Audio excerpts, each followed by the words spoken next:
আসসালামু আলাইকুম everyone, welcome to our channel. আশা করছি আপনারা সবাই অনেক ভালো আছেন। আলহামদুলিল্লাহ, আমিও ভালো আছি। আজকে আপনাদের সাথে একটি নতুন ব্লগ ভিডিও শেয়ার করছি এবং ব্লগ ভিডিওটা সকাল থেকে শুরু করেছি। সকালে ঘুম থেকে উঠে বাইরের ওয়েদার না দেখলে মনে হয় না যে দিন শুরু হয়েছে। এটা ছিল সকাল 6টার ক্লিপ। তখন অবশ্য খুব বেশি রোদ ওঠেনি, কিন্তু তারপরে কিন্তু রোদ উঠে গিয়েছিল। এখন মূলত 6:30 বাজে। আমার আম্মু যাচ্ছে ছাদে, সে কিছুটা ভিডিও ক্লিপ নিয়ে রেখেছে। এখন আমি আপনাদের সাথে সেটাই শেয়ার করে দিচ্ছি। তো এখন এটা হচ্ছে 6:30টার ক্লিপ এবং দেখতেই পাচ্ছেন রোদ কিন্তু উঠে গিয়েছে। আমার আম্মু ছাদে চলে এসেছে এবং এখানে লেবু গাছ আছে আর মিষ্টি কুমড়া গাছ আছে। কিছু পাতা অন্য গাছে আসলে শুকিয়ে গিয়েছে, তো সেটাও শেয়ার করে দিলাম। আর এখানে হচ্ছে পুঁই শাক ধরেছে। হচ্ছে আমাদের ফার্স্ট আঙুর গাছ এবং আঙুর গাছেও কিন্তু খুব কিউট কিউট আঙুর ধরেছে, দেখতে বেশ ভালোই লাগছিল। অন্যদিকে আপনারা দেখতেই পেলেন আমার ছোট ভাই কিন্তু টমেটো ঝুরিয়ে নেওয়ার আম্মুর কাছে দিয়েছে, ও আর ধরতে পারছে না তাই।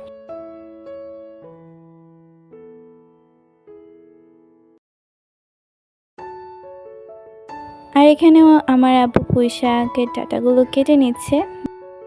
আজকে কিন্তু পুঁই শাক রান্না করা হবে তাই।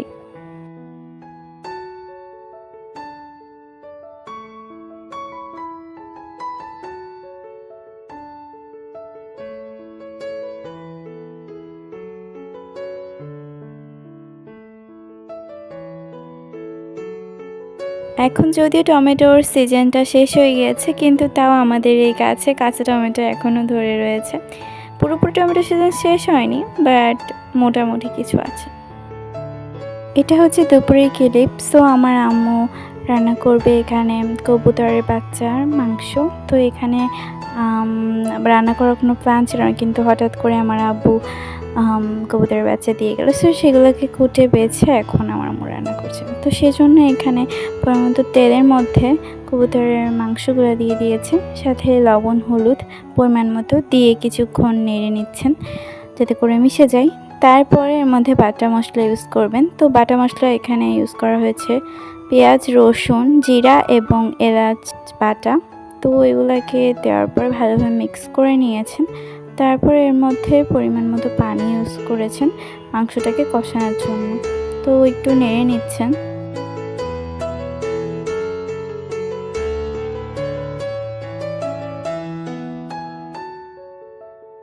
এখন হচ্ছে দুইটা অপশনাল ইনগ্রেডিয়েন্ট, আপনারা দিতেও পারেন নাও দিতে পারেন।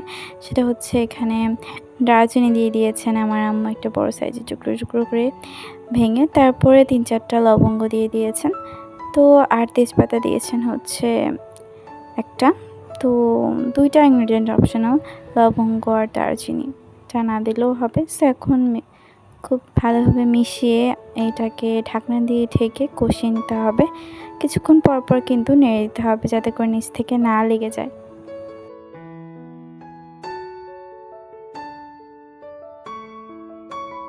সো এখন হাঁড়ি থেকে কিছু মাংস তুলে নিচ্ছেন। আমার ছোট ভাই বোন কিন্তু ঝাল খেতে পারে না, তো ওদের জন্য আসলে এখানে ঝাল ছাড়াই যেটুকু কষানো মাংসটুকু তুলে নিয়ে রেখে দিচ্ছেন আম্মু। তো এখন হচ্ছে ঝাল বাটাটা ব্যবহার করবে। এখানে ঝাল বেটে নিয়েছেন পরিমাণ মতো, আসলে আপনাদের টেস্ট অনুযায়ী ঝালটা ইউজ করবেন।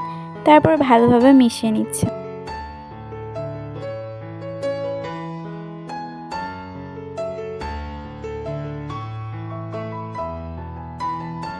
মাংসটা কিন্তু মোটামুটি কষানো হয়ে গিয়েছে। সো এখন আর একটু পানি অ্যাড করে নিচ্ছেন যাতে করে যে মাংস সেটা একটু ঝোল হয়। তো এখানে পরিমাণ মতো আপনারা ব্যবহার করে নেবেন। তারপরে এখন রান্না করে নিতে হবে আরও কিছুক্ষণ।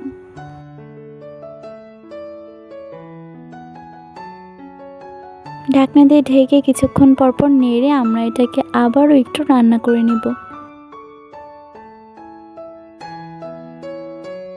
সো এই কবুতরের মাংস কিন্তু অনেক রোগীরই খাবার। সো অনেক বেশি মজা হয়। এভাবে রান্না করে আপনারা খেতে পারেন।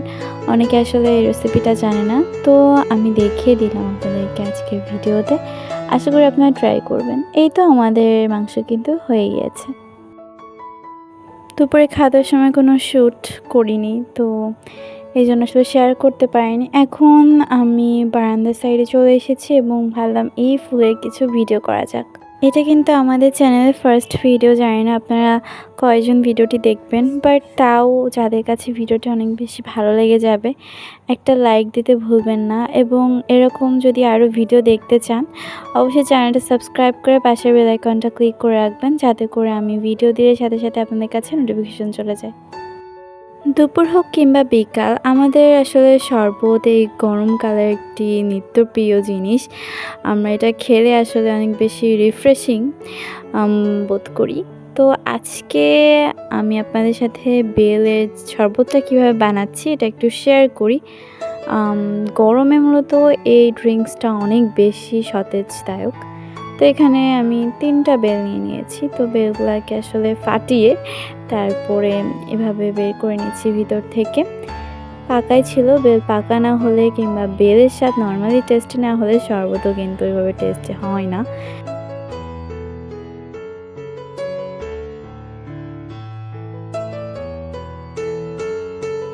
সবগুলো বেলের ভিতর থেকে কিন্তু আমি এটা বের করে নিয়েছি। এখন পর্যাপ্ত পরিমাণে পানি দিয়ে তারপর হাত দিয়ে চটকে নিতে হবে, মাখিয়ে নিতে হবে, যাতে করে এটা একদম নরম হয়ে যায়। একবারে কিন্তু আমি সব পানি দিয়ে দিইনি, কারণ যখন ছাঁকবো তখন আরও কিছুটা পানি দিয়ে কিন্তু ছেঁকে নিব। সো এই যে এরকম নর্মালি একটু পাতলা করে নিয়েছি। তারপরে যে হাঁড়িতে মূলত এটা ছাঁকবো সেই হাঁড়ির উপরে একটা স্ট্রেনার ছাঁকনি দিয়ে নিয়েছি। এখন এটাকে অল্প অল্প করে নিয়ে ডলে ডলে আমি পানি দিয়ে তারপরে এখানে জুসটা আছে ওটা বের করে নিচ্ছি।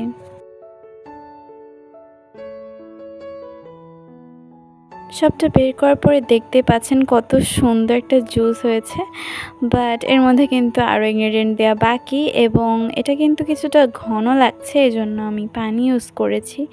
আপনারা ঘন পাতলা যেরকম খেতে চান ওরকম কিন্তু করে নিতে পারেন, বাট কোনো ড্রিঙ্কস একটু পাতলা না হলে আসলে খাওয়া যায় না, এই জন্য এখানে একটু পাতলাই করে নিচ্ছি। তারপর এখানে স্বাদ মতো চিনি অ্যাড করতে হবে। এখানে আমাদের স্বাদ মতো চিনি অ্যাড করে নিচ্ছি। আমরা কিন্তু খুব বেশি মিষ্টি যে খাই তা না, আবার একদম কম খাই তাও না। এখানে আপনারা চাইলে কিন্তু আখের গুড় ব্যবহার করতে পারেন, যেটা চিনির অল্টারনেটিভ হিসেবে কাজ করবে, তবে স্বাদটা কিন্তু কম হবে না। এখন খুব ভালোভাবে মিশিয়ে চিনিটা একদম গলা পর্যন্ত ওয়েট করছি।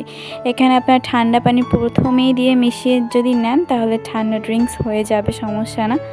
আবার চাইলে কিন্তু এটাকে ফ্রিজে রেখে ঠান্ডা করে নিতে পারেন, খেতে অনেক বেশি রিফ্রেশিং লাগবে।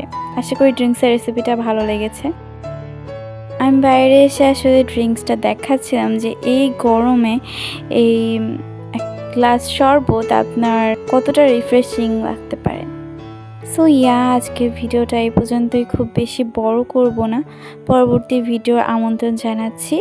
আশা করি আপনাদের কাছে ভিডিওটা ভালো লেগেছে। সো আজকের মতো বিদায় নিচ্ছি। সবাই অনেক ভালো থাকবেন, সুস্থ থাকবেন। আল্লাহ হাফেজ।